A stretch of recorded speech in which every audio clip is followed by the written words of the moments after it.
ఓ ప్రాంతంలో భరించలేని ఎండలు, మరో ప్రాంతంలో తట్టుకోలేనంత చలి, ఇంకో ప్రాంతంలో ముంచేస్తున్న వరదలు. ఒక్కో దేశంలో ఒక్కో రకమైన పరిస్థితి. మొత్తానికి ప్రకృతి మనుషులతో ఒక ఆట ఆడుకుంటుంది. ఆట కూడా అనకూడదేమో, తాండవం, విలయ తాండవం ఆడుతోంది. ఇందుకే ప్రపంచవ్యాప్తంగా ఏం జరుగుతుంది అసలు? ఈ విచిత్ర విపరీత ప్రకృతి వైపరీత్యానికి కారణాలేంటి? ఈ దేశం ఆ దేశం అని లేదు. ప్రపంచంలో ఉన్న అన్ని ఖండాలు, దేశాల్లో ఇప్పుడు విచిత్ర వాతావరణ పరిస్థితులు కనిపిస్తున్నాయి. నిన్నటికి నిన్న పవిత్ర హజ్ యాత్రలో ఉన్న 577 మంది ముస్లింలు ప్రాణాలు కోల్పోయారు. కారణం దారుణంగా నమోదవుతున్న ఉష్ణోగ్రతలు. మక్కాలో ఏకంగా 51 డిగ్రీలకు మించి నమోదవుతుంది ఉష్ణోగ్రత. దీంతో ప్రజలు పెట్టల్లా రాలిపోయారు.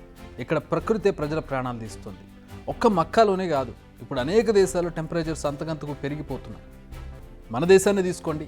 మామూలుగా ఉత్తర భారతంలో వాతావరణం ఎప్పుడూ చల్లగా ఉంటుంది. ఇక ఈ టైంకి అయితే ఉష్ణోగ్రతలు చాలా తక్కువగా నమోదవుతాయి. బట్ ఇప్పుడు పరిస్థితి ఎలా ఉంది? మెయిన్గా ఢిల్లీ, యూపీ, హర్యానాలో వేడిగాలులు వీస్తున్నాయి. రాజధాని ప్రాంతంలో అయితే నార్మల్ కంటే ఏకంగా 6 డిగ్రీ సెంటీగ్రేడ్ ఎక్కువ టెంపరేచర్ నమోదవుతుంది. ఒక్క బీహార్లోని 24 గంటల్లో 22 మంది చనిపోయారు. రెడ్ అలర్ట్లు జారీ అవుతున్నాయి. అడపదడప వర్షాలు కురిసిన ఉక్కపోత ఎండలు మాత్రం తగ్గడం లేదు. హిల్ టౌన్స్ అయిన పౌరి, నైనిటాల్లో కూడా వేడిగాలులు వీస్తున్నాయంటే పరిస్థితి ఎంత దారుణంగా ఉందో అర్థం చేసుకోవచ్చు. 3 నెలలుగా ఇక్కడ చుక్క వర్షం పడలేదు. ఇది ఇండియా బాధ. మిడిల్ ఈస్ట్ దేశాల్లో ఈ పరిస్థితి మరింత దారుణంగా ఉంది. 50 డిగ్రీల టెంపరేచర్ నమోదవడం అక్కడ కామన్గా మారిపోయింది. ఇళ్ల నుంచి అడుగు బయట పెట్టాలంటే జడుసుకునే సిచ్యువేషన్ ఉంది. దీనికి బెస్ట్ ఎగ్జాంపులే హజ్ యాత్ర. గతంలో ఎప్పుడూ లేనంతగా మక్కాకు వచ్చే ముస్లిం భక్తులు చనిపోతూ ఉన్నారు. ఇక మరో విచిత్ర పరిస్థితి ఏంటంటే, ఎక్కడైతే ఇంత భారీగా ఉష్ణోగ్రతలు నమోదవుతున్నాయో అదే మిడిల్ ఈస్ట్ కంట్రీలో ఉన్నట్టుండి అత్యంత భారీ వర్షం కురవడం, వరదలు రావడం జరుగుతుంది.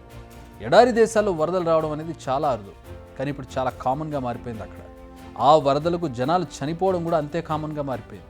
కొన్ని దేశాలు ఇలా ఎండలు, వానలతో కింద మీద పడుతుంటే మంగోలియా పరిస్థితి మరోలా ఉంది. ఇక్కడ చలిని తట్టుకోలేక ప్రాణాలు కోల్పోతున్నారు ప్రజలు.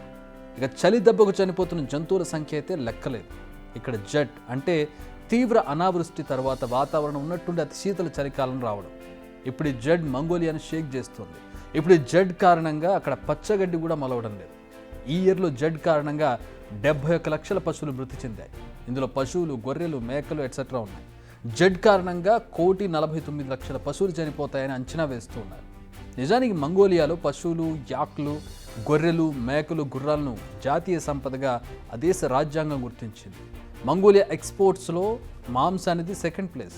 ఇప్పుడు జడ్ కారణంగా మంగోలియా ఎక్స్పోర్ట్స్కు దెబ్బపడింది. నిజానికి అక్కడ జడ్ 10 ఏళ్లకు ఒకసారి వచ్చేది, కానీ గడిచిన 10 ఏళ్లలో ఇప్పుడు వచ్చిన జడ్ 6వది. అంటే ప్రకృతిలో ఎంత మార్పు వస్తుందో మనం అర్థం చేసుకోవచ్చు. ముందే చెప్పుకున్నాం కదా, ఓ చోట ఎండ, మరో చోట వరద, మరో చోట తీవ్రమైన చలి. ఇలా ప్రపంచవ్యాప్తంగా ప్రతి ఒక్క దేశం ఏదో ఒక రకమైన ప్రకృతి వైపరీత్యంతో ఇబ్బందులు పడుతున్నాయి. అంటే ఎక్స్ట్రీమ్ కెలమిటీస్ ఇవన్నీ కూడా. మరి దీనికి రీజన్ రోజు రోజుకు పెరుగుతున్న గ్లోబల్ వార్మింగ్. రోజు రోజుకు గ్రీన్ హౌస్ గ్యాస్ రిలీజ్ పెరుగుతుందే తప్ప తగ్గడం లేదు. ఇవన్నీ భూగోళాన్ని వేడెక్కిస్తున్నాయి.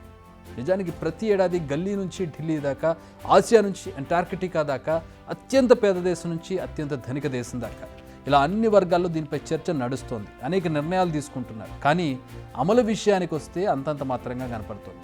కర్బన ఉద్గారాలు పెరుగుతూనే ఉంటాయి, మంచు కరుగుతూనే ఉంటుంది, సముద్రాల లెవెల్స్ పెరుగుతూనే ఉంటాయి. ఇలా ప్రకృతి ప్రకోపం చూపిస్తూనే ఉంటుంది. మరి ఇంకెప్పుడు మారుతారో చూడాలి. ఇప్పటికే పరిస్థితి చేయి దాటిపోతుందని వార్నింగ్ ఇస్తున్నారు వాతావరణ నిపుణులు. వాటికి సంబంధించిన ఎగ్జాంపుల్స్ మనం చూస్తూ ఉన్నాం. మొన్న సమ్మర్ చూసాం, 50 డిగ్రీల ఉష్ణోగ్రత నమోదైనటువంటి పరిస్థితి, 50 పైబడి ఉష్ణోగ్రత నమోదవుతూ ఉంది. ఇంతకంటే ఎగ్జాంపుల్స్ ఏం కావాలి? సో ఇప్పటికైనా వీటిని గమనించి ఇప్పటికే ముందు జాగ్రత్తలు తీసుకుంటే రాబోయే తరాలు, రాబోయే సంవత్సరాలు కొంచెం బాగుండే అవకాశం కనపడుతుంది. బిగ్ టీవీ అవుట్లుక్ కథనాలు నచ్చితే వెంటనే బిగ్ టీవీ ఛానల్ ను సబ్స్క్రైబ్ చేయండి.